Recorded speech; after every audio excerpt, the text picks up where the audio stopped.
আজকের বেগুনিটা একটু স্পেশালভাবে বানিয়েছিলাম আর এটা খেতে অসম্ভব মজা ছিল। কেন এত স্পেশাল বেগুনি ভাজা হলো সেটাই আপনাদের সাথে শেয়ার করব।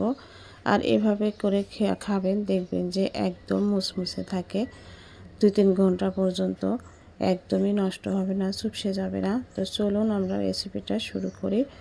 তো আমি কিন্তু সব কিছু গুছিয়ে নিয়েছি। তো এখানে আমি নিয়েছি হচ্ছে একটা বেগুন। এটা কিন্তু আমাদের নিজেদের গাছের বেগুন, যেহেতু গোল বেগুন সেহেতু আমি গোল বেগুনই আজকে বানাবো।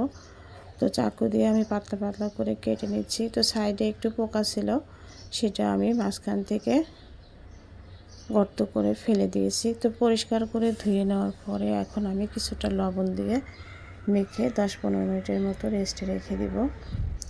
বেগুনটা একদম সফট হয়ে যাবে। আর এখানে আমি বেসন নিব হচ্ছে 1/2 কাপ,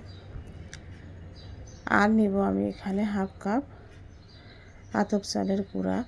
আতপ চালের গুঁড়া অথবা কর্নফ্লাওয়ার যদি বেগুনের মধ্যে দেন তাহলে কিন্তু অনেক বেশি ক্রিস্পি হয় এই বেগুনিটা। তো দিয়ে দিলাম আমি স্বাদ মতো লবণ। আর এখানে আমি দিয়ে দিলাম 1 চামচ ধনিয়া গুঁড়ো, 1/2 চামচ জিরা গুঁড়ো, 1/2 চামচ দিয়েছি আমি শুকনো মরিচের গুঁড়ো, 1/2 চামচের কম দিয়েছি হলুদ গুঁড়ো, আর দিয়েছি আমি ছোটা, খাবার ছোটা। এটা আমি 1 চামচের 4 ভাগের 1 ভাগ দিয়েছি। তো নর্মাল পানি দিয়ে আমি একটা ঘন ব্যাটার তৈরি করে রেস্টে রেখে দিব। দেখতেই পাচ্ছেন, যদি পরবর্তীতে পানি লাগে সেটা আমি দেখে পরে ইউজ করব। তো দেখতে পাচ্ছেন পরে কিন্তু আমি আর পানি দেইনি। তো আমার ব্যাটারটা কিন্তু একদম ঘন। তো প্যানের মধ্যে আমি দিয়ে দিলাম হচ্ছে কিছুটা তেল, আর এর মধ্যে যে বেগুনটা আমি লবণ দিয়ে মেখে রেখে দিয়েছিলাম সেটা আমি যে একটা একটা করে দিয়ে দিচ্ছি। আর যেহেতু সাইজে অনেকটাই বড় সেহেতু আমি একটা একটা করেই কিন্তু ভেজে নেব।